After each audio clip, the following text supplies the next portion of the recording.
एकेकाळी स्त्री भ्रूण हत्येमुळे चर्चेत आलेलं बीड आज बालविवाहामुळे पुन्हा चर्चेत आलंय।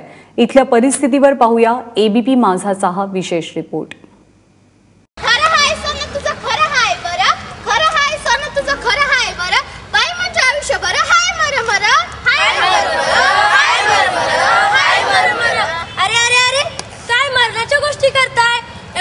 निसर्गाने आपल्याला बाईच्या जन्माला घातलंय आणि तुम्ही मरणाच्या गोष्टी करताय। अगो ताई, हाईच ती परिस्थिती। बाईचं जीवन म्हणजे पापच। या पापातून मुक्त व्हायचं असेल तर मरेपर्यंत कष्ट करायचं। अगं सोना, या निसर्गाचे आपण सगळेच भाग आहोत। स्त्री आणि पुरुष अशी दोनच माणसं या निसर्गाने ठरविले आहे। स्त्री आणि पुरुषांमध्ये कायमच स्त्रीला पुरुषाने खालचा दर्जा दिला आणि स्वतःला श्रेष्ठ ठरवण्यासाठी तिला वेगवेगळ्या बंधनात कोंडलं आहे। बीडच्या शिरूरमध्ये आज अशा पथनाट्यांनी लोकांचं प्रबोधन करावं लागतंय। सत्कार होणार आहे, मी जिल्ह्यात पहिली आले अभ्यासात। ए बा, मला सत्कार होणार आहे, मी जिल्ह्यात पहिली आले। बरं हौसा, अगे हौसा, काय झालं?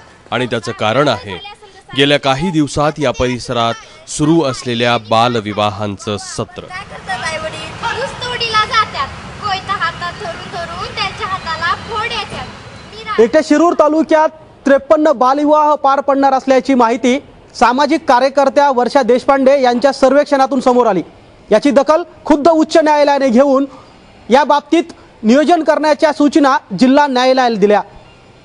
लेक लाडकी अभियानाने मागच्या काही दिवसात 3 बालविवाह रोखले आहेत। 90% जिथून मायग्रेशन आहे, ऊसतोडीसाठी 8-8 महिने तिथल्या लोकांना बाहेर जावं लागतं आणि त्यामुळे माघारी लहान वयात आलेली मुलगी ही आजी आजोबांसोबत ठेवणं हे खूप जिकिरीचं आणि रिस्की झालेलं आहे। त्यामुळे हे सगळे प्रश्न जे प्रशासनाच्या पातळीवर एक चांगला समन्वय निर्माण करून आपण सगळेजण मिळून हा सोडवू शकतो असं आम्हाला वाटतं।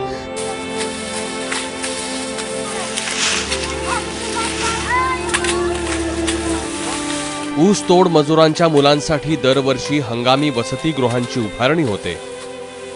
गेल्या वर्षी 450 वसतिगृहांमध्ये तब्बल 44,000 मुलामुलींना प्रवेश देण्यात आला।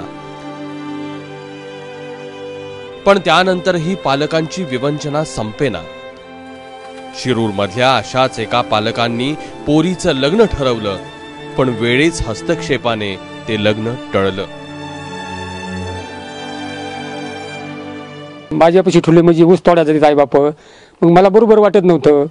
आता मुलं असे निघालेत, पोरी तशा निघाल्यात, मग इथं सोयी लागत नाही ना।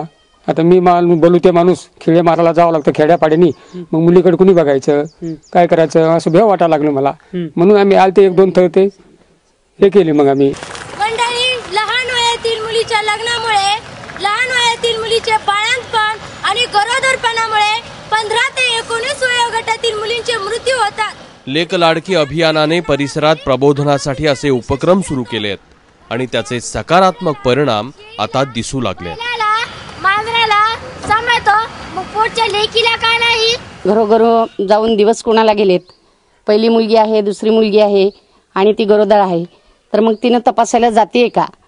तर जात असेल तर तिला समजून सांगितलं की मुलगा आणि मुलगी याच्यामध्ये काही भेद करू नका। मुलीचे बालविवाहात लग्न होऊ नये आणि त्या मुलीला आरोग्य म्हणजे सगळं हक्क मिळाला पाहिजे।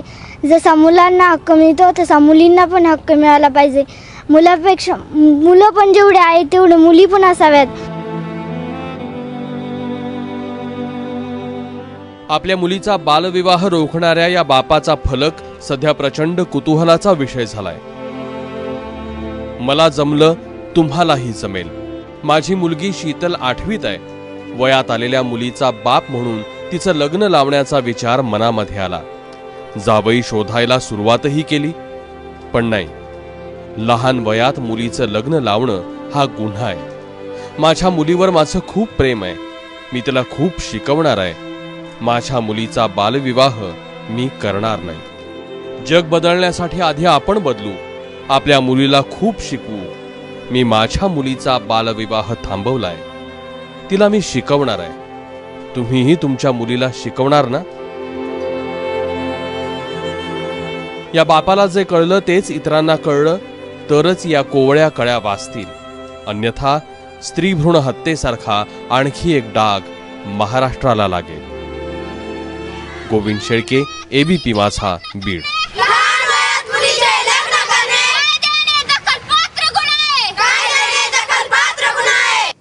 तर अशी आहे बीडमधली सध्याची परिस्थिती, सध्याचं दाहक वास्तव.